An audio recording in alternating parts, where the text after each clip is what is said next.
Bonjour à vous, je suis Ryan, élève de Sangor, élève du lycée Sangor à Évreux, et bienvenue sur Reporter Normandie Jeune pour cet échange en visio entre Frédéric Joly, porte-parole du, porte-parole du Comité international de la Croix-Rouge, et les élèves de la classe de seconde 1 du lycée Sangor d'Évreux.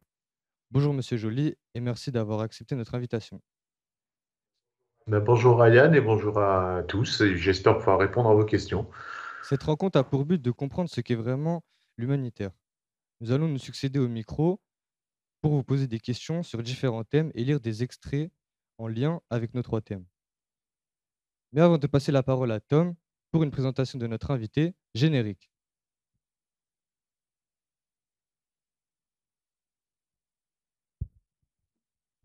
Bonjour Monsieur Joly, j'ai pour rôle de vous présenter. Bonjour. Tout d'abord, Monsieur Joly, vous êtes le porte-parole du Comité international de la Croix-Rouge, aussi appelé CICR. Mais avant cela, vous étiez journaliste pendant une douzaine d'années.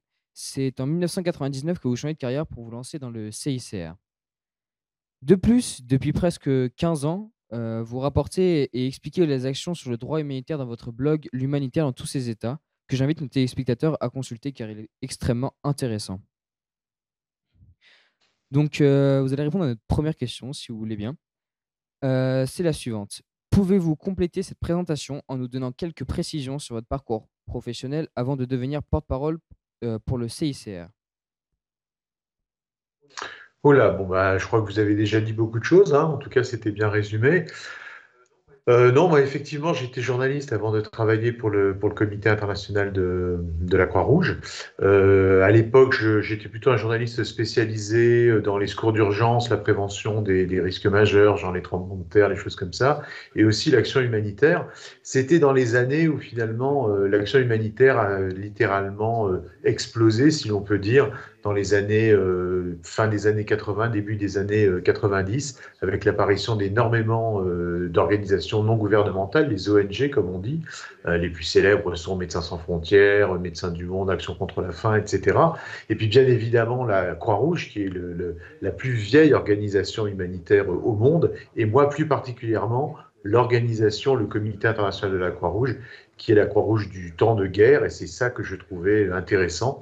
D'une part parce que la guerre, c'est là où on rencontre le pire du pire, s'agissant des victimes, évidemment. Et puis aussi se dire que dans la guerre, il y a un droit international qui existe et dont le CICR est à l'origine et qui est censé protéger toutes les victimes dans la guerre. Les victimes dans la guerre, ce sont bien évidemment les populations civiles, hein. Il suffit de regarder ce qui se passe en Ukraine, mais ce sont aussi les combattants qui ne sont plus en mesure de combattre parce qu'ils ont été blessés, ou encore ceux qui ont été capturés et qui auront soit un combattant blessé ou un combattant capturé. Eh bien, on doit être traité avec humanité, on doit être protégé, et c'est aussi ce que dit le droit humanitaire. On doit protéger les civils, les épargner dans la guerre, mais aussi s'occuper des combattants qui ne sont plus en mesure de combattre. Et c'est ça qui m'a intéressé lorsque j'étais journaliste, cette philosophie du Comité international de la Croix-Rouge et du droit international humanitaire qui est rattaché. Et j'ai eu la chance, parce que c'est vraiment une chance, de pouvoir participer avec trois autres collègues à la création en France de la délégation du Comité international de la Croix-Rouge. Ça n'existait pas auparavant. Et on a créé la branche du CICR en France. C'était à partir des années 1999, et puis c'est devenu officiel en 2002. Et le but de cette délégation, de cette représentation qui est à Paris, eh bien, c'est essayer de trouver de l'influence pour faire en sorte que dans les zones de guerre dans lesquelles travaille le CICR, eh bien, la cause des victimes puisse être mieux comprise. Donc en France, il y a de l'influence politique, évidemment, mais il y a aussi beaucoup d'organisations d'origine française. J'en parlais à l'instant, Médecins sans frontières, Médecins du Monde, Action contre la faim. Donc là aussi, c'est important parce qu'on partage les mêmes terrains de guerre. Et puis aussi les médias. Moi, je suis un journaliste, donc naturellement, je travaille aussi beaucoup toujours avec les médias et j'essaye de faire passer les principaux messages du droit humanitaire, mais aussi des actions opérationnelles du CICR dans les terrains de guerre, comme par exemple aujourd'hui en Ukraine. Très bien, merci beaucoup, Monsieur Joly. Donc, je vais passer la parole à Maxime qui a posé des questions sur le rôle d'un porte-parole. Bonjour Monsieur Joly. Bonjour En quoi Maxime. consiste votre travail de porte-parole exactement? Que faites-vous de votre journée la plupart du temps? Oh, bah, ça va dépendre des périodes. En ce moment, c'est vrai, depuis le 24 février, donc date de début de l'extension du conflit à toute l'Ukraine, puisqu'avant le conflit en Ukraine était circonscrit au Donbass. Donc vous savez, c'est cette zone disputée entre la Russie et l'Ukraine, à l'est donc de l'Ukraine. Mais c'est vrai que depuis le 24 février, depuis l'extension du conflit à tout le pays, eh bien, je ne fais que finalement des relations presse, c'est-à-dire je porte la parole, comme son nom l'indique, j'essaye de la porter du mieux possible, c'est-à-dire de positionner dans la presse, dans les médias, les messages du droit, qui rappellent notamment à toutes les parties au conflit. Là, pour résumer, les forces ukrainiennes et les forces russes eh bien, doivent respecter les civils, doivent respecter les prisonniers, doivent respecter les combattants blessés. Donc ça, c'est le cœur de mon travail. Et en parallèle, expliquer aussi ce que fait le Comité international de la Croix-Rouge directement sur le terrain. Donc c'est véritablement, comme son nom l'indique, porte-parole, ça veut bien dire ce que ça veut dire, c'est de placer les messages du CICR, les appels du CICR et expliquer le travail du CICR sur le terrain. Et bien évidemment, toujours en parallèle, parce que ça marche ensemble, le travail du CICR et les messages du droit international humanitaire. Quand c'est un peu moins tendu, on va dire, au niveau des médias, parce que c'est vrai que l'Ukraine est une crise extrêmement médiatique, c'est sûrement l'une des plus médiatiques que l'on ait jamais vues à ce jour, d'autant plus qu'il y a tous les médias, évidemment, qui sont très concernés, mais vous avez aussi, c'est la première fois, autant de réseaux sociaux qui relaient de l'information, qui fabriquent aussi de l'information, parfois des fake news. Donc, en termes de gestion de la presse et de gestion de savoir ce qu'il se dit en permanence, eh bien, c'est aussi ce travail-là que je dois faire avec mon équipe, d'être vigilant et de veiller à la façon dont le CICR est perçu dans les médias et dans les réseaux sociaux. Et puis après, ben, votre collègue, je crois que c'était Ryan qui l'a dit au début dans la présentation, eh bien, moi j'ai créé un blog il y a effectivement 15 ans maintenant qui s'appelle L'Humanitaire dans tous ses états et qui est un moyen finalement pour moi de continuer à faire le porte-parole mais en plaçant des sujets dont je sais qu'ils n'intéressent pas nécessairement les médias, mais qui sont pourtant importants. Dans les médias, on va souvent parler des conflits les plus médiatisés, les plus politiques, mais vous savez, il y a plus de 30 conflits armés aujourd'hui sur la planète.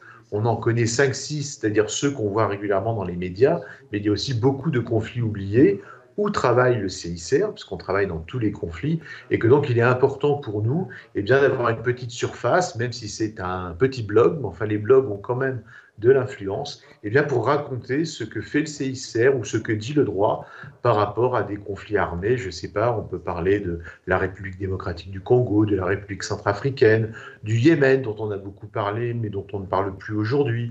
On peut aussi parler de la Syrie, dont on a énormément parlé, dont on ne parle plus aujourd'hui. Eh bien, mon rôle en tant que porte-parole, et tous les jours, mais aussi avec mes collègues, enfin, qui travaillent avec moi, eh bien, c'est de faire en sorte qu'on parle aussi de ce qu'on appelle les conflits oubliés, et de toujours avoir une petite place, même sur Internet, où des gens qui s'y intéressent peuvent trouver de l'information sur cette actualité. Pouvez-vous nous en dire plus sur votre situation du moment? En ce moment, c'est ce que je disais, je fais essentiellement de l'Ukraine. La situation est très très compliquée parce que, je le disais tout à l'heure, il y a aussi beaucoup de fake news qui circulent. Et c'est vrai que depuis 15 jours, 3 semaines, eh bien, le CICR se retrouve amalgamé à des fausses informations parce qu'il y a aussi quelque chose qui est propre à la guerre, c'est la propagande de guerre et que chacun des deux camps instrumentalise beaucoup l'information pour essayer de faire, je ne dis pas gagner son camp, mais en tout cas essayer d'avoir un avantage sur l'adversaire. Dans une guerre, très souvent, il faut diaboliser l'adversaire pour justifier de pouvoir, par exemple, attaquer ou se défendre de telle ou telle façon, et que le problème du CICR et de l'humanitaire en général, c'est de faire valoir sa neutralité. C'est très difficile à expliquer la neutralité en période de guerre, puisqu'on vous oblige finalement à toujours être plutôt dans un camp que dans un autre. Bien, il faut faire accepter l'idée à tous, y compris aux journalistes, eh bien, que l'humanitaire doit être neutre, tout simplement parce qu'il est l'intermédiaire neutre dans les conflits armés. C'est-à-dire que nous, CICR, si on veut passer une ligne de front, aujourd'hui dans le Donbass par exemple, eh bien, il faut que nous puissions avoir l'autorisation des deux parties au conflit, c'est-à-dire des forces ukrainiennes et des forces russes. Si on ne fait pas valoir notre neutralité, si on est perçu comme étant plus dans un camp que dans un autre, eh bien non seulement on ne pourra pas franchir les checkpoints, parce que par définition, il y a un checkpoint de telle partie et un autre checkpoint de l'autre partie. Donc si on n'affirme pas cette neutralité, on ne pourra pas passer et on risquera en plus de mettre en péril la sécurité des collègues qui se déplacent sur le champ de bataille, qui passent les lignes de front et donc qui prennent déjà des risques inhérents à la guerre, le risque de la balle perdue parce qu'on se déplace dans des zones d'hostilité active, comme on dit. Mais si en plus vous êtes perçu par les combattants comme étant plutôt dans un camp que dans un autre, eh bien là, vous pouvez devenir directement une cible. Et bien évidemment, c'est quelque chose d'inacceptable. Déjà, on n'a pas le droit de s'attaquer à l'humanitaire, mais dans la réalité des faits, si la perception de neutralité ne fonctionne pas, eh bien, on court des risques évidents. Donc voilà, donc le travail, par exemple, aujourd'hui, mon quotidien, c'est toujours essayer de débunker, comme on dit, donc de défaire les fake news, de parler avec les journalistes, pas nécessairement directement à l'antenne, mais souvent en off, comme on dit, c'est-à-dire en dialogue uniquement pour leur expliquer quelque chose, pour qu'ils le comprennent, mais que je ne sois pas, comment dirais-je, en train de le dire publiquement sur une chaîne de télé ou sur une chaîne de radio, donc faire de la pédagogie, expliquer, et essayer au fur et à mesure de détruire les fake news au fur et à mesure qu'elles nous parviennent.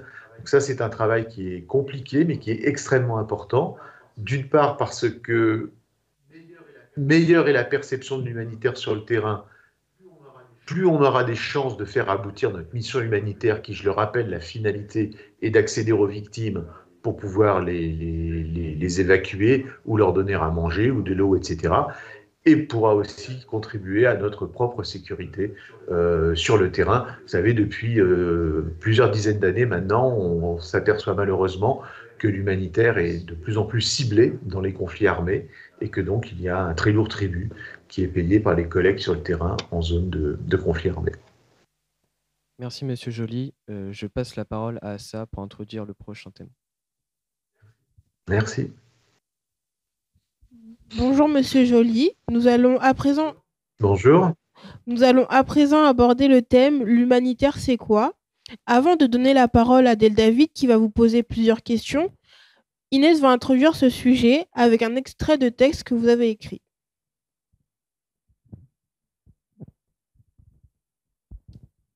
Bonjour Monsieur Joly.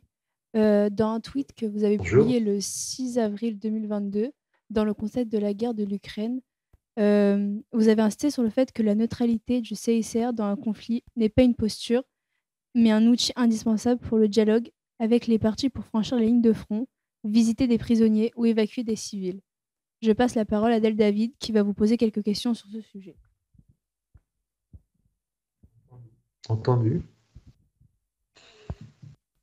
Merci Inès. Bonjour Monsieur Joly. Ma Bonjour. première question est en lien avec cet extrait. Pouvez-vous nous préciser quelles sont les missions du CICR dans le monde? Alors, merci pour cette question parce qu'elle est importante et elle revient véritablement à la racine du CICR. C'est déjà la plus vieille organisation humanitaire au monde. Le CICR est né en 1863, donc ça ne rajeunit personne. Et à l'origine, c'est avant tout un négociateur. C'est une organisation diplomatique qui, à l'époque, avait pour mission de s'interposer entre les belligérants pour les convaincre de respecter le soldat qui était blessé sur le champ de bataille. À l'époque, le droit humanitaire et le CICR ne travaillaient que sur la protection et l'assistance du soldat blessé en campagne. Et puis, au fur et à mesure que les années vont passer pour arriver jusqu'à nous, eh bien, le CICR a écrit ce qu'on appelle les conventions de Genève. Donc, c'est les juristes suisses du CICR qui, tout au long du XXe siècle, ont écrit ces textes qui engagent tous les États à respecter non seulement les soldats blessés, les soldats capturés, donc les prisonniers de guerre, mais aussi aujourd'hui les civils. Bref, les conventions de Genève, c'est le droit du plus faible, c'est-à-dire c'est le droit qui va protéger celui qui se retrouve dans la pire des situations, c'est-à-dire soit combattant blessé dans la guerre, soit capturés dans le cadre d'une guerre, soit des civils, et on les voit aujourd'hui en Ukraine, dans une situation de guerre. Donc, c'est à travers toute cette architecture de l'action humanitaire et du droit humanitaire, et bien que le CICR va développer toutes ces autres actions. Et comme c'est lui qui a écrit les conventions de Genève, et comme ce sont les États du monde entier, 196 États ont signé ces textes-là, eh bien les 196 États ont confié une mission très particulière, on appelle ça un mandat au CICR, de notamment visiter les prisonniers, donc s'assurer qu'ils sont traités conformément au droit humanitaire. Conformément au droit humanitaire, ça veut par exemple dire que ces prisonniers ne doivent jamais être torturés, ne doivent jamais subir des traitements dégradants, doivent être nourris, soignés s'ils sont malades, vêtus s'il fait froid, vivre dans des conditions d'hébergement à peu près correctes, c'est-à-dire pas 35 personnes dans 15 mètres carrés. Bref, c'est des choses extrêmement contraignantes pour ceux qui détiennent des prisonniers, mais ils doivent trouver des solutions pour faire en sorte bien que les détenus soient traités correctement. C'est le CICR qui, en visitant, il visite 1 million de prisonniers chaque année à travers le monde. Donc ce sont des prisonniers en lien avec un conflit armé. Ce ne sont pas des détenus de droit commun. Par exemple, en France, c'est essentiellement des détenus de droit commun. Ce ne sont pas des gens qui sont détenus en lien avec un conflit armé. Et donc, en visitant ce million de détenus, on leur propose aussi de pouvoir communiquer avec leur famille. Et donc, on va organiser, parce que malheureusement, la détention va souvent durer très très longtemps, eh bien, on va organiser, la communication entre la famille et le détenu pendant toute la durée de la détention. Alors, on appelle ça, historiquement, c'était les messages Croix-Rouge, un bout de papier sur lequel le détenu envoie des informations à caractère familial, pas en lien avec ce pourquoi il est détenu. Et puis, au verso, c'est réservé à la famille, donc le CICR prend le message, retrouve la famille, et parfois c'est très compliqué, ça peut prendre du temps, propose à la famille de répondre, elle répond au verso de ce message Croix-Rouge, et ensuite, lors d'une visite suivante, nous rapportons le message en détention. C'est extrêmement important, ça peut paraître anecdotique, mais il faut imaginer que des gens qui sont capturés dans le cadre d'un conflit armé, qui vont passer plusieurs années, 10 ans, 20 ans, 30 ans, 40 ans des fois, loin de leur famille parce qu'en détention, eh bien ce petit fil, certes ténu, mais qui relie quand même la famille aux détenus, est quelque chose de très important. Je dirais même que c'est un rôle humanitaire extrêmement déterminant pour aider finalement les détenus à ne pas vivre que pouvoir s'évader un peu avec des informations venant de l'extérieur, plutôt que de vivre le quotidien dans la bulle, de vivre l'enfermement finalement, sans aucun espoir de connaître autre chose. Donc par exemple, ça c'est ce que nous faisons. Le CICR aussi, sa grande mission, puisqu'il est le rédacteur du droit humanitaire, mais aussi son gardien des conventions de Genève, c'est aussi de diffuser, c'est ce que je fais avec vous aujourd'hui à travers cet exercice, mais le droit international humanitaire. Alors il faut le faire auprès des étudiants, il faut le faire auprès des combattants, ça c'est très important, que tous les combattants sur le terrain connaissent les fondamentaux du droit humanitaire, connaissent les principes élémentaires de tout combattant. Il n'y en a pas beaucoup et ils méritent d'être cités. Par exemple, en regard des conventions de Genève, du droit humanitaire, eh bien, un soldat n'a pas le droit de s'attaquer aux civils, c'est juste interdit. Rien ne peut justifier qu'un combattant s'attaque à des civils. Le combattant doit respecter un autre principe qui est le principe de proportionnalité.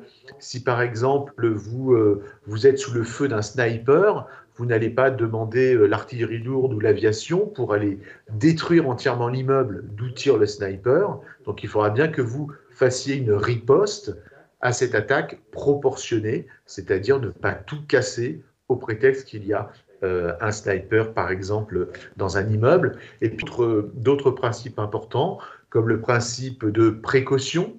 On le voit beaucoup dans les guerres en ville. Aujourd'hui, vous savez que la plupart des conflits, des batailles se font dans les villes, avec un impact et des conséquences humanitaires terribles sur les populations, puisque dans les zones densément peuplées, si on utilise des armes à large rayon d'impact, c'est-à-dire des missiles, des roquettes, etc., vous allez peut-être atteindre votre cible légitime, c'est-à-dire les ennemis d'en face, mais vous allez aussi probablement raser le quartier ou raser l'immeuble dans lequel, là, pour le coup, il est interdit de s'attaquer parce qu'il n'y a que des civils. Et donc, le principe de précaution, c'est ce principe qui oblige les combattants à, OK, on fait la guerre, on désigne nos cibles, mais par précaution, on va quand même essayer de pas trop tout casser.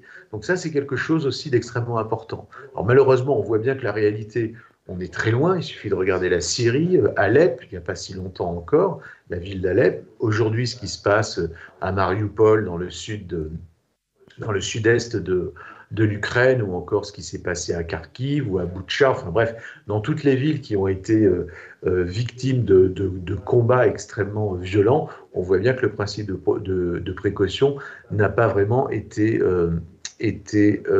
respecté. Donc, ce qui importe pour le CICR dans ce travail de diffusion du droit humanitaire, c'est de rappeler les obligations des combattants, de rappeler aussi le fait que ce droit humanitaire, qui est un droit très simple, c'est de la morale codifiée, on ne tire pas sur l'ambulance, on ne tire pas sur les civils, on ne détruit pas les infrastructures de production d'eau potable, parce que si on décide que c'est une cible, on sait que les principales victimes seront les civils, qu'on ne doit pas attaquer, puisqu'ils n'auront plus d'eau. Enfin bref, tout ça, on essaye de le rappeler évidemment aux combattants, mais je pense qu'il est aussi très important, et c'est pour ça que je salue votre initiative, que ce droit-là soit connu, fasse partie de la culture générale, qu'il est très simple, qu'on sait juste mettre des limites à la guerre, le droit humanitaire, et qu'il devrait être enseigné à tous les niveaux, et qu'en tout cas, toute personne, qu'elle soit jeune, vieille, combattante, étudiante, ou même l'homme de la rue, sache qu'il existe un droit qui est censé organiser le champ de bataille pour limiter justement les destructions et la barbarie de la guerre, et mettre à l'abri les gens qui le nécessitent, les civils, les combattants blessés, les combattants prisonniers. D'accord, merci pour toutes ces informations. Comment le CICR fait-il pour assurer la sécurité des équipes et sauver des personnes en grande difficulté en même temps? Alors, c'est à chaque fois un défi sécuritaire et souvent un défi logistique. Alors, je disais tout à l'heure que le CICR est intermédiaire neutre dans les conflits. C'est son mandat, c'est la tâche que lui a confiée la communauté internationale à travers les conventions de Genève, donc les 196 États qui sont partis aux conventions, et que donc, de par ce privilège, on est la seule organisation au monde à avoir un statut comme celui-ci, nous permet de discuter avec tous les belligérants. L'humanitaire, comme le CICR l'entend, se déplace sur des champs de bataille, traverse des lignes de front, mais n'a jamais d'escorte armée. Tout simplement pour ne pas être perçu potentiellement par les combattants sur le terrain comme appartenant à un camp plutôt qu'un autre. Donc il n'y a jamais d'armes dans l'environnement du CICR. Et alors comment faire pour passer en toute sécurité une ligne de front? Eh bien, on va avoir une doctrine opérationnelle qui va d'une part viser à être en contact permanent avec tous les belligérants, en faisant valoir notre neutralité.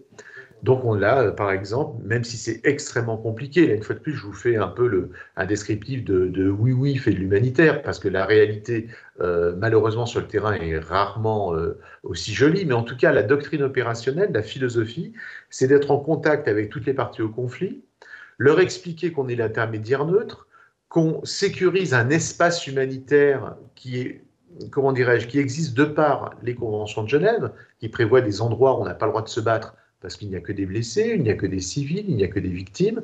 Ça, c'est ce que dit le droit. Donc, en étant en contact permanent avec les belligérants, on va leur demander des autorisations pour pouvoir, par exemple, franchir tel jour, à telle heure, à tel endroit, la ligne de front. Et on va attendre que les belligérants acceptent.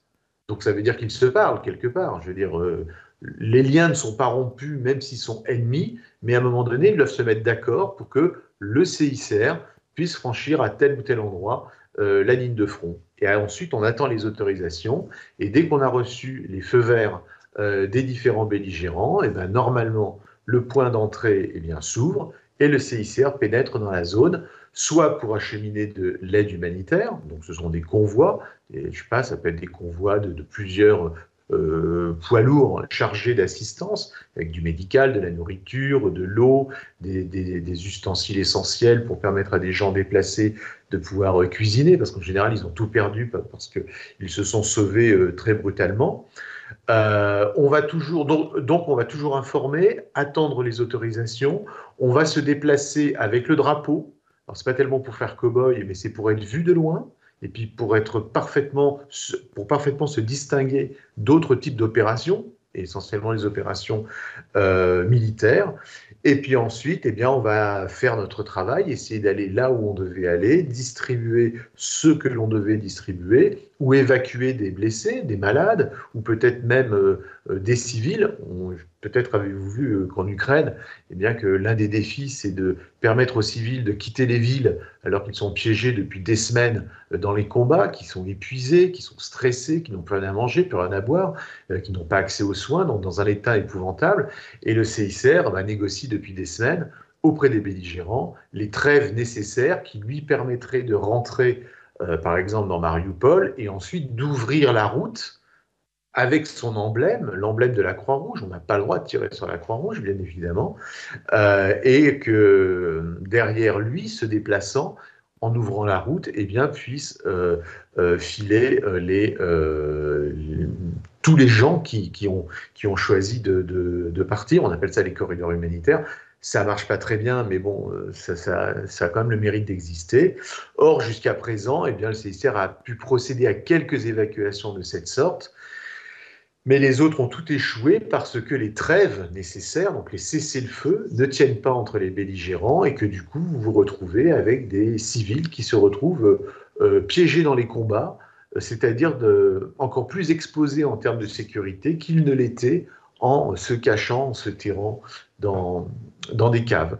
Donc voilà en gros comment on essaye de faire avancer la cause des gens, soit en apportant de l'assistance humanitaire, soit en essayant d'évacuer les personnes, mais à chaque fois, c'est toujours un défi logistique et sécuritaire, et que notre préoccupation principale, en tant que négociateur, c'est être perçu comme tel, et qu'on ait la confiance, finalement, de tous les belligérants sur le champ de bataille, pour qu'ils acceptent qu'il puisse y avoir un endroit, une organisation, qui puisse, de façon neutre, impartiale et indépendante, eh bien, ne se préoccuper que des victimes du conflit. Si on perd cette confiance-là, en général, ça se traduit très vite par des incidents de sécurité, parfois la mort de collègues sur le terrain, ou alors des attaques ciblées contre nos infrastructures ou contre nos véhicules, ce qui est bien évidemment extrêmement grave. D'accord. À présent, Baptiste va nous lire un extrait de la Convention de Genève que vous avez évoqué à plusieurs reprises, ce qui nous permettra d'éclairer certains aspects de votre travail et qui amènera d'autres questions. Merci.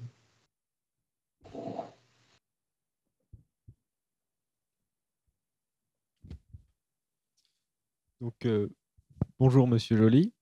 Bonjour. J'ai choisi de lire l'article numéro 12 de la première Convention de Genève du 12 août 1949.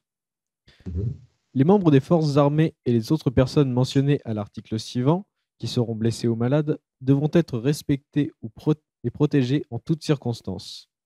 Ils seront traités et soignés avec humanité par la partie au conflit qui les aura en son pouvoir, sans aucune distinction de caractère défavorable basée sur le sexe, la race, la nationalité, la religion, les opinions politiques ou tout autre critère analogue. Est strictement interdit toute atteinte à leur vie et à leur personne et, entre autres, le fait de les achever ou de les exterminer, de les soumettre à la torture, d'effectuer sur eux des expériences biologiques, de les laisser de façon préméditée sans secours médical ou sans soins, de les exposer à des risques de contagion ou d'infection créés à cet effet. Merci beaucoup de m'avoir écouté. Je repasse la parole à Del David.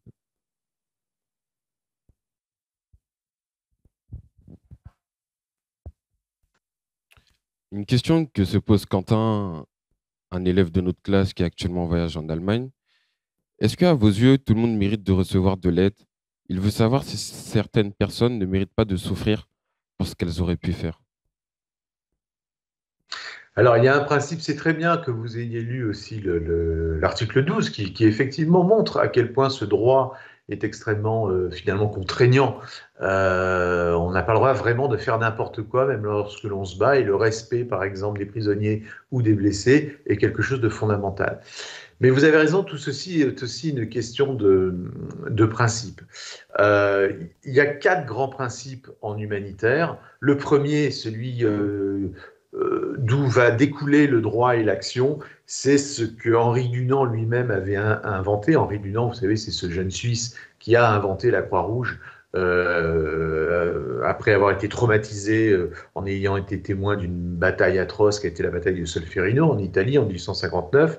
Et c'est lui qui va être à l'initiative finalement de la Croix-Rouge et du droit humanitaire. Et il jette dans un livre qu'il va faire, un livre témoignage qui s'appelle Un souvenir de Solferino, un principe génial, enfin je veux dire, voilà, qu'on utilise encore toujours aujourd'hui, c'est ce qu'on appelle le principe d'humanité. Le principe d'humanité, c'est un principe très simple, et en fin de compte, ce n'est pas Dunant qui l'a inventé, ce principe-là, c'est un autre Genevois, c'est Jean-Jacques Rousseau, le philosophe, qui, 70 ans auparavant, avait émis l'idée que lorsqu'un soldat est blessé, il n'appartient plus à l'un des deux camps, il est remis entre les mains de Dieu. En clair, il est neutre, et donc s'il est neutre, il n'est plus un ennemi, et s'il n'est pas un ennemi, il doit donc être soigné, entre guillemets, au nom de Dieu, à l'époque de Jean-Jacques Rousseau. Et finalement, 70 ans plus tard, Henri Dunant, lui, va laïciser ou tout du moins retirer la divinité de ce concept-là en disant que lorsqu'un soldat est blessé, il n'appartient plus à l'un des deux camps, il appartient à l'humanité. Et donc c'est l'humanité qui doit prendre en charge le blessé, quel qu'il soit, quoi qu'il ait fait. Il n'y a pas de bonne ou de mauvaise victime. Et dès qu'un soldat est blessé, il doit être soigné, il doit être mis à l'arrière, il doit être protégé et il doit être traité avec humanité. Et là, j'en viens au deuxième principe fondamental de l'humanitaire, pour répondre à votre question, qui est le principe de l'impartialité. Quand on fait de l'humanitaire, on donne à tout le monde. On ne se soucie pas de savoir ce pourquoi la personne a été victime ou ce qu'elle aurait pu faire avant d'être victime. Elle est victime. Et au titre de l'humanité, je dois m'en occuper, la protéger et l'assister. Donc il n'y a pas de bonne ou de mauvaise victime. Après, il y a la justice des hommes, il y a des instruments qui interviendront peut-être après pour déterminer de telle ou telle responsabilité, mais dans l'action, dans la souffrance, face à la détresse, une personne humaine est une personne humaine et quoi qu'elle ait faite, elle doit être traitée à pied d'égalité avec toutes les autres. Donc, et pour aussi en revenir à cette acceptation de l'humanitaire sur le champ de bataille, l'impartialité est aussi un principe extrêmement important, comme la neutralité, justement parce qu'il contribue à ne pas faire de différence entre les victimes. Et c'est toujours très important de faire valoir aussi cette idée-là auprès des combattants dans des zones d'hostilité active. D'accord. Merci, Monsieur Joly. Kenza va lire un texte et vous poser une question. Merci.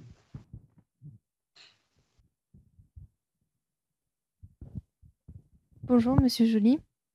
Bonjour. Je vais vous partager un extrait tiré de votre blog L'humanitaire dans tous ses états, daté du 26 août 2021. Comme partout sur la planète guerre, le CICR a poursuivi ses efforts de promotion et de diffusion du droit international humanitaire. Le public cible, les porteurs d'armes. C'est ainsi que les équipes du CICR ont par exemple conduit une série de séances de sensibilisation auprès de 9000 soldats des forces armées maliennes. J'ai une question à vous poser. Le conflit en Ukraine est-il semblable à tout autre conflit armé pour le CICR ? Alors, du point de vue des victimes, évidemment que ce conflit est semblable, parce que vous avez des gens qui souffrent, des gens, pour la plupart citadins, qui n'ont eu de choix que de fuir dans des conditions extrêmes, ou alors de se retrouver piégés, donc de se terrer dans les caves des immeubles. On le voit tous les jours dans les médias. Donc oui, du point de vue de la victime, la souffrance est la même aujourd'hui pour des Ukrainiens piégés dans les combats que ne l'a été la souffrance de civils syriens piégés dans des villes en guerre, à Alep, à Homs, depuis 2011, depuis l'éclatement du conflit en Syrie, mais c'est la même chose au Yémen, c'est la même chose. Bref, du point de vue de la victime, le conflit, la souffrance est tout aussi intense que la souffrance d'autres victimes. Après, la nature elle-même du conflit, le côté politique et médiatique absolument exacerbé parce que ça se passe en Europe, parce que la plupart des médias je dis soit américains, européens, font qu'il y a aussi une énorme pression médiatique, une extrême visibilité. Moi qui travaille depuis longtemps pour le CICR, c'est vraiment la première fois que je vois une aussi intense médiatisation. L'Irak en 2003, l'invasion de l'Irak par les États-Unis en 2003, ça avait été aussi extrêmement important, mais je pense moins que ce que l'on a déjà atteint en termes d'hypermédiatisation en 7-8 semaines d'extension du conflit en Ukraine. On avait vu des grandes convulsions médiatiques aussi en 99, par exemple à l'époque du Kosovo, donc le conflit qui était aussi en Europe. On avait vu aussi pendant le conflit des Balkans dans les années 90 une grande intensité politico-médiatique. Mais c'est vrai qu'avec l'Ukraine, on dépasse vraiment de loin. Voilà, je veux dire, c'est quelque chose d'extrêmement important. Et à la fin, on ne sait plus qui nourrit qui, si ce sont les médias qui nourrissent le politique, si c'est la décision politique qui nourrit les médias. Donc il y a beaucoup d'inquiétudes. Et puis aussi une inquiétude qui est liée au fait que c'est la première fois depuis 1945 que on voit un conflit qui se déroule avec potentiellement des risques extrêmement importants, tout simplement parce que la plupart des protagonistes, alors peut-être pas les Ukrainiens seuls face aux Russes, mais si par extension on prend l'Europe, mais aussi les États-Unis, on voit très bien que si ça devait s'enliser, ça pourrait aussi s'enliser avec la terreur que représentent les armes nucléaires. Ça aussi, c'est quand même une première depuis 1945. Alors c'est vrai que pendant 30 ans, 40 ans, il y avait ce qu'on a appelé la guerre froide, à l'époque où il y avait l'Union soviétique d'un côté et comment dirais-je, le bloc de l'Ouest, États-Unis et Europe, et tout ceci faisait des guerres par procuration, c'est-à-dire pas sur son sol, mais dans le sud, avec notamment les conflits de décolonisation, et que chacun se tenait en respect avec la politique de dissuasion nucléaire. Ça a tenu 40 ans, ça a préservé la paix en Europe, sauf juste après l'effondrement de l'Union soviétique, on a vu justement le Kosovo, les Balkans, etc. Là, on est quand même dans une dynamique qui est quand même extrêmement inquiétante, avec des enjeux géostratégiques très, très, très importants, et puis aussi la prééminence de puissances émergentes comme la Chine, qui n'existait pas auparavant. Mais disons que ça, c'est un peu l'analyse ou le regard un peu politique du conflit. La préoccupation des humanitaires, et en particulier du CICR, qui ne travaille qu'en zone de guerre, c'est de se soucier des victimes. Alors non, la typologie des victimes, elle n'est pas différente en Ukraine qu'elle ne l'a été en Syrie ou en Irak. Par contre, les moyens d'accès, d'action sont très compliqués. L'instrumentalisation est extrêmement importante, justement parce qu'il y a cette politisation ou cette polarisation très très médiatique du conflit, ce qui fait qu'on passe quasiment autant de temps à essayer de réexpliquer ce que l'on est, de se battre contre les fake news, qu'à expliquer ce pourquoi on est en train de négocier tel ou tel accès avec tel ou tel parti. Et force aussi est de constater quand même que les trêves que nous essayons de négocier, soit pour entrer, pour aller vers les victimes, soit pour sortir des victimes, sont quand même très très peu respectés. Donc ça veut dire que les accords ne tiennent pas. Donc ça veut dire que même si les belligérants, mettons russes, ukrainiens à haut niveau, sont d'accord pour que le CICR intervienne à tel ou tel endroit, les ordres qui viennent d'en haut, des deux belligérants, vers la troupe, vers les combattants au sol, visiblement ça ne fonctionne pas très bien parce que les ordres sont finalement pas si bien respectés que ça, dès lors qu'on se retrouve directement sur le terrain, un checkpoint, ou alors dans des quartiers où les armes continuent de parler, alors que normalement, il devrait y avoir une trêve. Donc du point de vue de la victime, pour répondre à votre question, pas vraiment de différence. Par contre, l'intensité politico-médiatique est sans commune mesure, je pense, avec en plus la profusion des réseaux sociaux qui fait que on ne s'arrête jamais, on essaye toujours d'être sur l'actualité alors qu'on aurait besoin parfois de prendre un peu de recul, parce que le recul c'est nécessaire aussi pour réfléchir, pour prendre des bonnes décisions, et que là, l'intensité médiatique, le temps permanent de l'information nuit beaucoup finalement à la réflexion et au recul nécessaire pour réfléchir un peu à ce qui est en train de se passer. Merci pour votre réponse. Je laisse ensuite la parole à Kylian.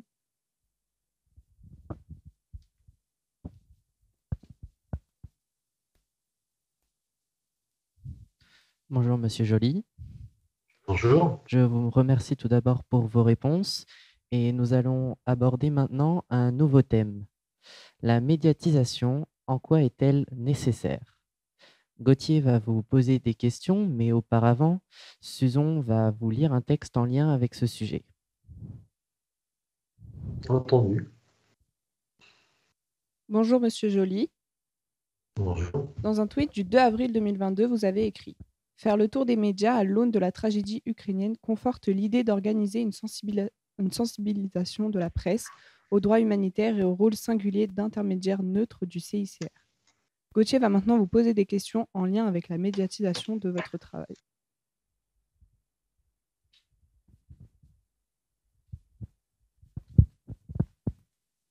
Merci Susan. Bonjour Monsieur Joly.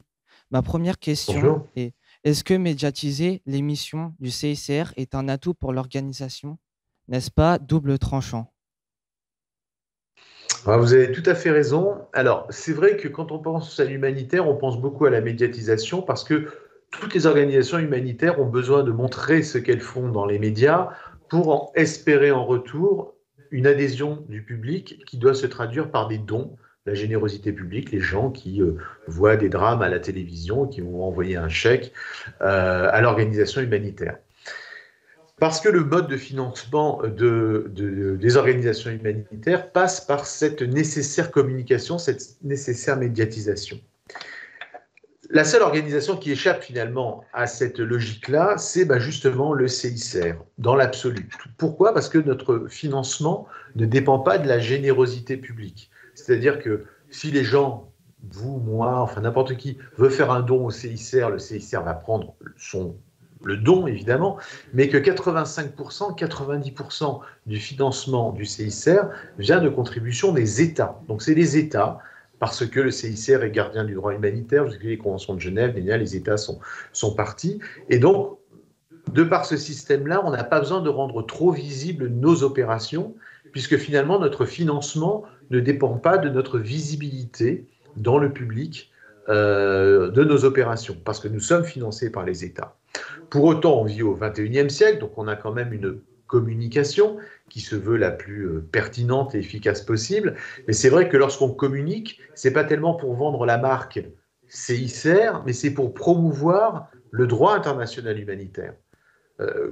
Quand moi je communique, souvent, par exemple, ce que vous citiez, ce tweet qui était un peu adressé aux journalistes, c'était pour promouvoir le droit international humanitaire. Et c'est finalement s'apercevoir, mais c'est pas lié à l'Ukraine, mais à chaque fois qu'il y a une convulsion importante dans le monde, un conflit où le CICR intervient et donc des journalistes vous appellent pour avoir des informations, c'est très souvent s'apercevoir que les gens, ces journalistes-là, ne savent pas ce qu'est le CICR. Ils appellent, ils disent la Croix-Rouge. Alors le problème de la Croix-Rouge, c'est que tout le monde connaît l'emblème, mais le fonctionnement est très compliqué, et que dans la Croix-Rouge, le CICR n'est que la partie qui s'occupe des conflits armés. Donc, moi, par exemple, sur les 10 premiers jours, à partir du 24 février en Ukraine, je ne faisais qu'expliquer aux journalistes ce qu'était le CICR, ce qu'étaient les conventions de Genève, pourquoi on était intermédiaire neutre, pourquoi nous avons écrit le droit humanitaire, pourquoi ce sont les États qui l'ont signé, et de regretter finalement que les journalistes ne soient pas mieux armés avant le conflit, avoir un bagage de culture générale suffisant pour pas qu'on perde son temps, ou tout du moins qu'on passe son temps à expliquer des choses assez fondamentales qui distinguent le CICR de l'environnement Croix-Rouge, qui veut finalement pas dire grand-chose.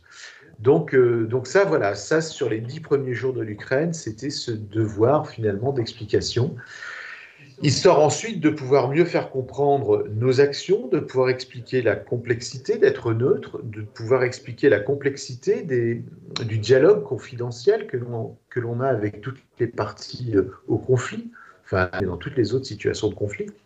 Donc c'est ça finalement qui nous occupait principalement. Et donc le tweet, je l'avais écrit de façon un petit peu ironique, mais enfin aussi affectueuse, en disant que, et de toute façon c'est notre travail, mais que ce serait bien de former ou de sensibiliser les journalistes, mais quels qu'ils soient, parce que vous avez évidemment des jeunes journalistes ou des pigistes, bon, ils sont peut-être pas au courant, mais ils sont obligés de couvrir un événement parce que l'actualité est extrêmement importante, mais on s'aperçoit souvent que les rédacteurs en chef eux-mêmes ne savent pas du tout ce que sont, ou ne savent pas très bien ce que sont les conventions de Genève, etc. Donc voilà, ce tweet-là, c'était un petit clin d'œil pour dire, bon ben voilà, on va attendre que ça se calme un peu en termes d'intensité médiatique, mais que justement, après cette expérience-là, que j'avais déjà vue en Irak en 2003, hein, à chaque fois qu'il y a une crise, on est toujours en train d'expliquer des fondamentaux, mais je pense que ce serait bien de faire ces petites formations de sensibilisation pour la presse notamment. Une fois de plus, le droit humanitaire, c'est sûrement le droit le moins, comment dirais-je, le moins ennuyeux, et c'est juste de la morale codifiée. Hein, l'article que vous avez lu, je ne sais plus lequel d'entre vous, le fameux article 12, on voit que voilà, tout le monde comprend qu'on ne va pas achever un blessé ou qu'on ne va pas le torturer. C'est ça le droit humanitaire. Donc ça concerne tout le monde et c'est universel. Des études ont été faites montrant que dans n'importe quelle culture, partout sur la planète, eh bien, les principes du droit international humanitaire, même s'il est né en Occident, en Suisse, à Genève, il y a plus de 150 ans, mais s'applique au genre humain, à toute l'humanité. Donc c'est ça, voilà, il faut systématiquement le rappeler et bien évidemment sensibiliser les faiseurs d'opinion que sont les journalistes, mais l'étendre aussi au plus grand nombre. Je pense que ça contribuera à faire reculer un peu la barbarie de la guerre et peut-être voire même à imaginer qu'un jour on puisse complètement se passer de la guerre pour régler les différends politiques partout sur la planète. D'accord. Et quelles sont vos relations avec les autres organismes humanitaires dans les pays où vous intervenez et avec les autorités locales? Alors, avec les autorités, une fois de plus, historiquement, le CICR est né véritablement avec les autorités. Et ses interlocuteurs naturels, ce sont les États. Et qui dit les États, donc les forces armées nationales des pays en question, et donc les soldats, les combattants directement sur le terrain. Donc, on vient véritablement, enfin, le CICR vient, cette branche de la Croix-Rouge, vient véritablement de la relation avec les États. Et puis, pendant très longtemps, pendant à peu près un siècle, oui, voire plus même, pendant plus d'un siècle, de 1863 au début des années 70, donc XXe siècle, eh bien, il n'y avait que le CICR comme organisation humanitaire d'urgence. Sur le terrain, il y avait peu de gens quand même à l'époque. Une fois de plus, c'était plus une organisation diplomatique qui négociait avec les partis. Et puis, il y a eu un conflit terrible au Nigeria, dans une région qu'on appelait le Biafra à l'époque, à partir de 1968, où le CICR intervenait. Évidemment, c'est un conflit terrible qui a fait des centaines de milliers de morts, qu'on a beaucoup oublié. Enfin, en tout cas, vous, les jeunes générations, ne connaissez probablement pas, mais qui représente un tournant dans l'histoire de l'humanitaire, tout simplement parce que, d'une part, c'est les débuts des premiers directs à la télévision, et c'est très important, et ça rejoint la question précédente. C'est-à-dire que pour la première fois, on voyait des enfants mourir de faim dans le poste de télé, et en direct. Donc ça a mobilisé finalement les opinions publiques, et c'est ça qui a fait que ce conflit du Biafra a été probablement l'un des premiers à être la grande croisade humanitaire qui a su mobiliser des dons parce que les gens avaient été affectés, parce qu'ils s'étaient retrouvés proches des victimes grâce à la télévision. Et puis il y avait aussi des jeunes médecins français, dont certains vous parlent peut-être, comme Bernard Kouchner, ça vous dit peut-être quelque chose, qui étaient des médecins de la Croix-Rouge française qui avaient été mis à la disposition du CICR au Biafra, et qui en rentrant du Biafra, c'était des jeunes médecins, il y avait 22, 23, 24 ans, 25 ans, c'était vraiment des gamins, eh bien ont eu l'idée de créer une organisation médicale pour justement renforcer les moyens opérationnels du CICR sur le terrain. À l'époque, le CICR n'avait pas de médecins. Le CICR organisait la logistique de convois alimentaires, négociait des accès, faisait de la diplomatie humanitaire entre les belligérants, mais n'avait pas de moyens médicaux propres et donc ne savait pas très bien le faire. Et donc, ces jeunes médecins, Croix-Rouge de l'époque, eh bien, sont revenus en France après le conflit et ont créé une organisation médicale qui s'est appelée, et qui s'appelle toujours, Médecins sans frontières. Et c'est à l'aune de cet exemple de création d'une organisation privée, enfin d'une ONG, eh bien que plein d'autres vont se créer. Et en parallèle, donc Médecins du Monde, Action contre la faim, Première Urgence, Handicap International, bref. Et là, je ne parle que de la France, hein, vous avez tous les pays ont développé aussi des ONG. Et donc, on se retrouve avec une myriade très impressionnante d'organisations, souvent très compétentes, mais avec des moyens différents, pas aussi puissantes, on va dire, que le CICR. Et puis, en parallèle de ces développements d'organisations privées, de ces ONG, vous avez eu aussi le développement des organisations des Nations Unies, comme le Haut Commissariat pour les réfugiés, le Programme alimentaire mondial, l'UNICEF, enfin bref, toutes ces organisations extrêmement puissantes, elles aussi financées par les États, comme le CICR.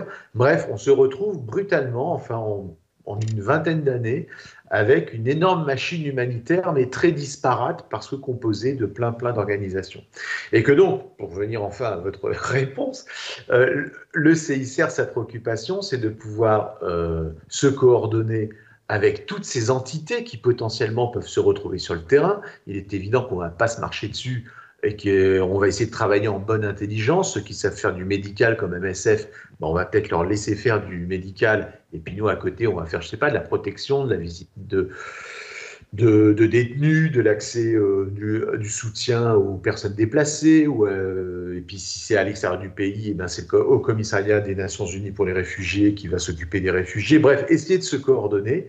Ça a été un peu le foutoir, il faut le reconnaître, dans les années 80-90, parce qu'il y avait effectivement une explosion du nombre d'organisations, mais force est de constater que dans les conflits armés, dont la plupart sont oubliés, il y a beaucoup moins d'acteurs humanitaires que dans les crises extrêmement médiatisées. Donc, s'il y a moins d'acteurs, ben, on retrouve toujours les mêmes, c'est-à-dire le CICR, Médecins sans frontières, Médecins du Monde, les Nations Unies, évidemment. Donc, c'est un peu plus facile pour se coordonner. Donc, pour résumer, ça se passe relativement bien. La grande époque du planter du drapeau pour être visible, les grands barnums, les grands cirques humanitaires sont un petit peu passés de mode, même si on a quand même vu avec l'Ukraine cet élan de générosité colossal va probablement créer des problèmes dans les pays qui entourent l'Ukraine, la Pologne, la Roumanie, la Moldavie, donc qui accueillent beaucoup de réfugiés ukrainiens. Mais disons on a quand même changé d'époque et qu'il y a quand même moins d'acteurs opérationnels importants sur les différents terrains. Et puis, le CICR n'est pas concurrentiel des ONG parce que, je le disais tout à l'heure, on n'a pas le même mode de financement. Nous, on est financé par des contributions d'État, alors que c'est vrai, les ONG, eh bien, elles sont entre guillemets sur le même marché. C'est un mot atroce pour parler d'humanitaire, mais disons qu'elles sont dans une logique marketing pour faire valoir leur image de marque, leurs actions, et donc elles sont toutes en concurrence, sachant qu'elles ciblent le même public, c'est-à-dire les généreux donateurs que nous sommes tous potentiellement.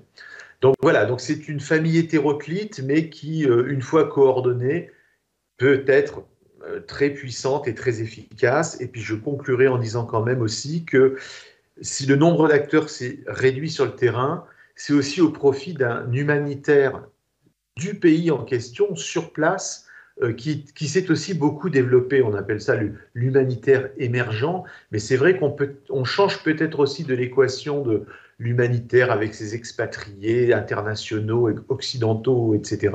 Ça, c'est en train de passer de mode et on voit qu'il y a un humanitaire qui naît partout sur la planète, dans tous les pays directement concernés. Et ça aussi, ça fait beaucoup évoluer ce qu'est l'humanitaire, ce qu'est sa philosophie, et peut-être on est peut-être en train de vivre le dernier succès d'année de la colonisation, parce que qu'on le veuille ou non, l'humanitaire était très occidental et a été la dernière survivance de ce que fut longtemps l'Occident colonial partout sur la planète, et que là aussi, avec un humanitaire émergent dans tous les pays du monde, eh bien, il y a quelque chose de très intéressant et de très important, je pense, qui se passe dans l'intérêt des victimes, soit des conflits, soit des catastrophes naturelles. Merci, Monsieur Joly. Je laisse la parole à Ryan. Eh bien, merci, Monsieur Joly, pour toutes ces réponses. Je me tourne à présent vers mes camarades de classe pour savoir s'ils ont d'autres questions à se poser. Y a-t-il des questions dans le public? J'aurais une question. Vous nous avez expliqué que sur le terrain, lorsque deux groupes de combattants se retrouvent face à face, les règles ne sont pas forcément respectées. Alors du coup, je me pose la question, que risque-t-il si les hauts dirigeants ou les soldats, que risque-t-il s'ils ne respectent pas ces règles? Eh bien, ils risquent, comment dirais-je, le CICR, ce n'est pas la justice internationale, et à partir du moment où nous, on travaille en zone de guerre, qu'on prend tous les risques inhérents au travail en zone de guerre, il faut qu'on puisse conserver par tout moyen notre perception de neutralité, d'indépendance, d'impartialité. Donc on ne va pas prendre parti, même si on peut constater de visu, puisqu'on est sur le terrain, eh bien, toutes les violations graves du droit humanitaire qui sont faites dans les combats. Ça ne veut pas dire qu'on va regarder ailleurs et qu'on ne va rien faire, mais on va faire une dénonciation, mais pas publique. C'est-à-dire qu'on va en référer aux autorités dont on estime qu'elles ont la responsabilité de ce dont on a été témoin, donc je ne sais pas, une violation grave du droit international humanitaire, et donc on va essayer de s'en expliquer avec eux pour faire en sorte que ça ne se reproduise plus. Bon, alors, il est clair que c'est important dans le dialogue, mais il suffit d'allumer la télé et de regarder n'importe quel conflit pour se dire que même si le CICR discute avec toutes les parties à un conflit, de façon confidentielle, ça ne marche pas vraiment. Alors c'est vrai que le système international n'est pas très bien organisé en termes de justice, parce qu'après tout, la justice des hommes, c'est pas le CICR, c'est pas à lui de décider de cela, c'est véritablement aux États. Alors il y a plusieurs instruments qui existent de justice pénale internationale. Alors la Cour pénale internationale, hein, depuis 1998, donc c'est relativement récent, mais qui est au moins la Cour qui permettrait ou qui permet de juger tous les crimes de guerre, les crimes de génocide, les crimes contre l'humanité, bref, c'est un instrument génial philosophiquement, mais dont on voit toutes les limites et toutes les difficultés qu'a cette Cour depuis 1998 à pouvoir fonctionner, d'autant que les États les plus puissants de la planète ne sont pas partis à cette Cour-là. C'est-à-dire que les États-Unis, la Russie, la Chine, par exemple, n'ont pas adhéré au traité international qui a mis en place la Cour pénale internationale. Donc déjà, ça pose quand même un problème d'iniquité, c'est-à-dire qu'il y a des États qui l'ont signé, donc qui s'y soumettent, et puis il y a des États qui ne l'ont pas signé, qui ne pourraient pas s'y soumettre. Donc on peut dire que cette justice-là, enfin, cette Cour-là, telle qu'elle existe, n'est pas universelle. Donc ça pose un problème. Après, vous avez des mécanismes, le mécanisme dont on a beaucoup parlé à une époque de compétence universelle, justement. La compétence universelle, c'est un instrument qui peut être saisi contre toute personne dont on suppose qu'elle a pu commettre des crimes de guerre, des crimes de génocide, mais c'est plus quelque chose qui se gère d'État à État. C'est des choses qui peuvent gêner les gens dont on estime qu'ils ont des responsabilités. Ils ne peuvent plus trop sortir de leur pays parce qu'ils pourraient se faire arrêter au titre de la compétence universelle, donc ça peut les gêner. Mais je ne pense pas que ce soit suffisamment dissuasif. Hein. Il suffit de regarder, je veux dire, des criminels de guerre probables qui sont sur des conflits qui sont déjà, mettons, anciens et qui n'ont jamais été inquiétés. Donc le vrai problème, c'est comment le système international se doterait d'une justice beaucoup plus efficace. Moi, je crois beaucoup au principe d'exemplarité. Alors, ce n'est pas un principe humanitaire, mais je pense que plus on est un État puissant, plus on doit montrer l'exemple et que donc plus on doit être respectueux, notamment des traités internationaux, et particulièrement ceux qui visent à protéger les gens, les victimes des conflits armés. Mais c'est vrai qu'il y a de très très gros travaux et efforts à faire encore pour qu'on puisse avoir non seulement une justice efficace, justice pénale internationale, mais aussi peut-être dissuasive. On a vu que d'autres systèmes ont été mis en œuvre, souvenez-vous, enfin le Rwanda par exemple, il y a eu les Gachacha, je veux dire des espèces de tribunaux locaux qui ont beaucoup travaillé finalement pour faire en sorte qu'un esprit de justice puisse exister après l'horreur qui a été le génocide du Rwanda. Et ceci se faisait en parallèle du tribunal pénal international d'Arusha en Tanzanie, qui jugeait les commanditaires ou qui jugeait les principaux exécutants. Mais pour ramener la paix dans le pays, eh bien, il y avait aussi ces commissions presque villageoises qui permettaient aussi de mettre un peu de justice et un peu de parole de justice dans, dans,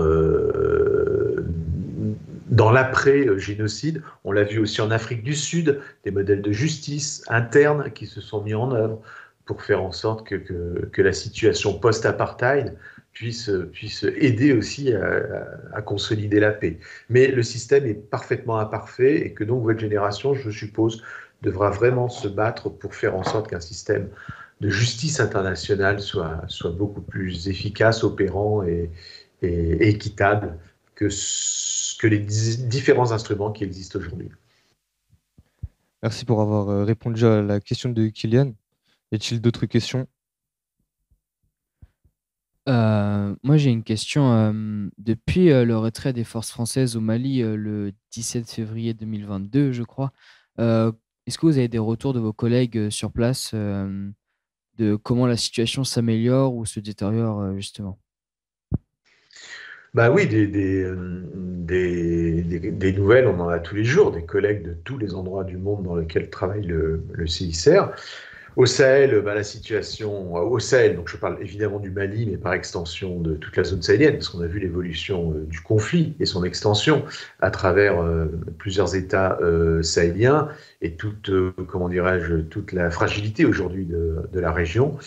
Que la situation ne s'améliore pas. Vous avez toujours beaucoup de gens ont été déplacés par la violence au cours des dernières années, mais les gens qui se déplacent, ils se déplacent dans des zones soit où il n'y a rien à manger, rien à cultiver parce que c'est le désert, ou alors ils viennent appauvrir des familles hautes qui vont les héberger, mais le problème des ressources, de l'accès à l'eau, les ressources vivrières, etc., était déjà très fragile avant que des gens, un surcroît de population arrive déplacés par le conflit, donc une situation qui n'est pas bonne au Mali, mais qui n'est pas bonne au Burkina Faso, qui est vraiment en train de vivre des moments extrêmement difficiles aujourd'hui. On n'aurait jamais imaginé, il y a encore 10 ans, que le Burkina puisse connaître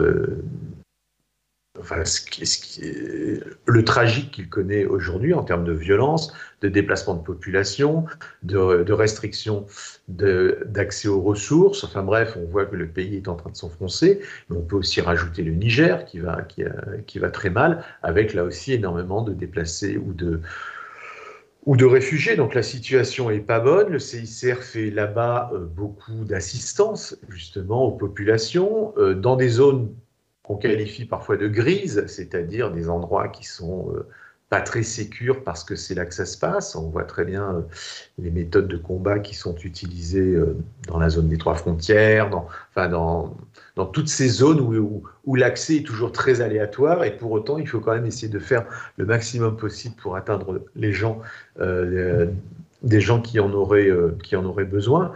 Donc le CICR essaye d'y faire de l'assistance, coordonne et soutient les Croix-Rouges locales, la Croix-Rouge malienne, la Croix-Rouge du Burkina, la Croix-Rouge nigérienne. Par exemple, j'ai oublié de citer quand même que partout dans le monde, le CICR est aussi en contact avec les Croix-Rouges nationales, des pays qui connaissent un conflit armé. Bon, pareil en Ukraine. Et puis la vraie problématique, je crois, du Mali et plus généralement du Sahel aujourd'hui, c'est la double peine pour la population, c'est-à-dire subir la violence depuis des années, la violence armée du conflit, mais voir aussi l'effet absolument délétère et catastrophique et s'accélérant du réchauffement climatique. Et donc le réchauffement climatique qui augmente la désertification, donc la restriction des pâturages, donc les éleveurs de troupeaux ont de plus en plus de peine à maintenir leur capacité de production avec leurs troupeaux, des violences qui vont naître entre éleveurs, entre voleurs par exemple de troupeaux, des violences donc qui vont apparaître au-delà de celles liées à la dynamique du conflit, mais des nouvelles violences liées au réchauffement climatique, à l'accès à l'eau, au fait que la vie est de plus en plus chère, que les gens ont de moins en moins de ressources. eh bien, ça va générer de nouvelles violences. Donc on peut aussi imaginer, et je crains malheureusement que ce soit déjà le cas, que pour le Sahel, au-delà même du conflit qui sévit depuis plus de 10 ans maintenant, eh bien, vient de s'ajouter, ce qui n'avait pas été prévu à l'époque, mais les conséquences du réchauffement climatique et que la combinaison des deux est absolument tragique. Moi, ce que j'aimerais savoir, c'est qu'est-ce qui vous a poussé à rejoindre l'humanitaire? Alors moi, il se trouve que comment dirais-je, avant d'être journaliste, moi j'ai fait un bac économie, c'est comme ça que ça s'appelait à l'époque. Je savais pas trop quoi faire. J'ai eu mon bac assez jeune, donc je suis allé m'ennuyer de 2-3 années en fac. D'abord fac de droit et ensuite fac de médecine, comme quoi j'avais peur de rien. Et puis ensuite, il y a eu une boîte qui s'est créée, qui s'appelait Bioforce, une école humanitaire, vous en avez peut-être déjà entendu parler, et qui se créait à Lyon. Et donc, je trouvais ça intéressant parce que ça formait finalement c'était un truc très terrain, très démerde, et l'idée c'était d'inventer des logisticiens humanitaires. Donc c'est un peu une nouveauté, je vous parle de ça, c'était en 85. Donc voilà, c'était il y a longtemps. Et du coup, j'ai fait cette école humanitaire qui s'appelait Bioforce. Et j'ai fait ça pendant 2 ans. Ça m'a bien plu, c'était passionnant. J'avais fait un stage d'intégration à Djibouti. Moi, je vaccinais les populations nomades dans le désert. Et c'était au moment de la grande famine en Éthiopie. Enfin bref, c'était dans ces années-là. Et puis après, j'ai eu l'occasion de raconter ce que je faisais sur le terrain pour un petit journal. Et puis ça m'a plu aussi. Et du coup, en rentrant en France, je décidais de devenir journaliste. Et donc, je suis devenu journaliste, j'ai été reporter, j'ai travaillé pour pas mal de médias, essentiellement écrits et puis plus tard télé. J'ai fait très peu de radio. Mais j'ai toujours été un peu spécialiste humanitaire sur les secours d'urgence, la prévention des risques majeurs, etc. Et donc, c'est en faisant des reportages, et notamment pendant le conflit des Balkans, et notamment un reportage, là c'était pour Canal+, à Sarajevo, pendant le siège de Sarajevo, en 95, donc 10 ans plus tard finalement, après mes débuts à Bioforce, que j'ai rencontré le CICR, donc je connaissais bien les gens de la presse, qui s'occupaient de la presse, du CICR à l'époque, c'est eux qui nous avaient monté le reportage, permis qu'on puisse faire ce reportage à Sarajevo. Et du coup, en rentrant, ensuite, je me suis dit, mais je trouve intéressant le CICR parce qu'il ne ressemble pas aux autres organisations humanitaires. Les autres organisations humanitaires, elles se définissent elles-mêmes un objet social. Médecins sans frontières, je ne sais pas, c'est soigner les gens dans la guerre, mais c'est eux qui décident. Ce que je trouve intéressant, et c'est vrai que le CICR est une organisation unique au monde aussi à cause de ça, c'est que finalement, l'objet social, c'est le droit international humanitaire qu'ils ont écrit. C'est-à-dire que c'est la protection et l'assistance des victimes de guerre, mais à un échelon vraiment international, puisque c'est tous les États qui, à travers les conventions de Genève, demandent au CICR de faire cette mission de protection des prisonniers, de faire cette mission d'assistance des populations civiles. Donc je trouvais intéressant, voilà, personnellement, c'est ça que je trouvais original, que ce n'était pas un objet social qu'une poignée de personnes décident et créent une association pour réaliser cet objet social. Moi, ce que je trouvais intéressant, c'est que cet objet social, c'était finalement le droit international humanitaire, sa mise en œuvre, son application. Et voilà. Et du coup, et après, j'ai eu la chance, il s'est trouvé que ça a correspondu à un moment où le CICR, qui travaille évidemment sur toutes les situations de conflit armé, ouvrait dans les années 90 des petites délégations dans les grandes capitales, là où il y a de l'influence, le CICR était convaincu que si on est en contact avec les autorités françaises, on sait que les Français peuvent avoir de l'influence diplomatiquement sur telle ou telle situation de conflit armé où travaille déjà le CICR. Et que l'idée, c'était, en créant une délégation à Moscou, à Washington, à Paris, à Londres, et dans d'autres grandes capitales, eh bien, on allait réseauter, faire une forme de lobbying qui servirait les opérations du CICR pour trouver de l'influence, peut-être l'influence qui manquait dans certains contextes de l'époque, trouver cette influence pour la mettre à disposition des opérations et pour être plus pertinent en termes de diplomatie humanitaire et d'action directement sur le terrain. Donc voilà, pourquoi j'ai choisi le CICR? Parce que l'objet social, c'était la mise en œuvre du droit international humanitaire.